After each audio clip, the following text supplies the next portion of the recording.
RRB NTPC graduate లెవెల్కి సంబంధించిన city intimation slip అనేది రిలీజ్ అవ్వడం జరిగింది.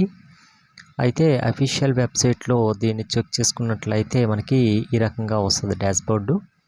క్యాండిడేట్ లాగిన్ విషయానికి వస్తే మీరు ఇది అఫీషియల్గా లాగిన్ అవ్వాలి. అలాగే మీకు ఏదైనా ప్రాబ్లంగా ఉంటే ఇక్కడ కాంటాక్ట్ నెంబర్ ఇచ్చారు.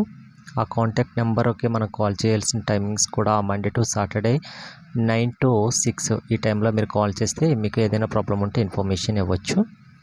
అయితే ఈ క్యాండిడేట్ లాగిన్ విషయంలో ఫస్ట్ రిజిస్టర్ నెంబర్ మనం ఎంటర్ చేసేసుకోవాలి.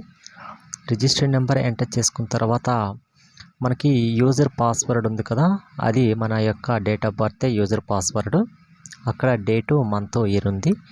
అయితే మీ యొక్క డేట్ సింగిల్ డిజిట్లో ఉంటే కంపల్సరీగా ముందర 0 యాడ్ చేసేసుకోవాలి.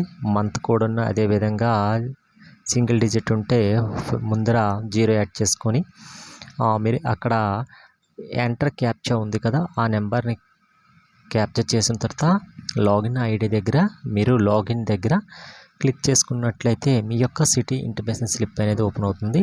ఎవరైనా పాస్వర్డ్ అదే మీ యొక్క డేట్ ఆఫ్ బర్త్ మర్చిపోతే ఫర్గట్ పాస్వర్డ్ దగ్గర కొట్టేసి మీరు రికవరీ చేసేసుకోవచ్చు. అయితే ఇది కేవలం ఎవరికైతే ఓపెన్ అవుతుందంటే మనకి ఆల్రెడీ నోటిఫికేషన్లో చెప్పాడు, ఎవరికైతే ఎగ్జామ్ 10 రోజుల ముందల ఉంటుందో వాళ్ళకు మాత్రమే ఈ సిటీ ఇంటిమేషన్ స్లిప్ ఓపెన్ అవుతుందండి. ఫర్ ఎగ్జాంపుల్ 6న ఎవరికైనా ఎగ్జామ్ ఉంటే వాళ్ళకి రేపు మార్నింగ్కి లేదా ఈరోజు కనిపించేస్తుంది. అంతే తప్ప మనకి ఒకవేళ 20వ తేదీన ఎగ్జామ్ ఉందనుకోండి, ఇప్పుడు మాకు ఈ సిటీ ఇంటిమేషన్ స్లిప్లో మనకేమీ కనిపించదు. ఎందుకంటే కేవలం ఇది మన ఎగ్జామ్కి ముందర 10 రోజుల ముందర మాత్రమే ఓపెన్ అవుతుంది. హాల్ టికెట్స్ అనేది 4 days ముందర మనకి డౌన్లోడ్ చేసుకోవడానికి ఛాన్సెస్ ఉంటుంది. ఓకే, ముందర నోటిఫికేషన్లు ఈ విషయాలన్నీ కూడా చెప్పడం జరిగింది. నెక్స్ట్ ఒకవేళ మీరు ఎగ్జామ్ కాకుండా మీరు అక్కడ ఎంట్రన్స్ డీటెయిల్స్ చేస్తే మీకు do not live on your application అనేసి మనకి చూపించేస్తుందండి. అంటే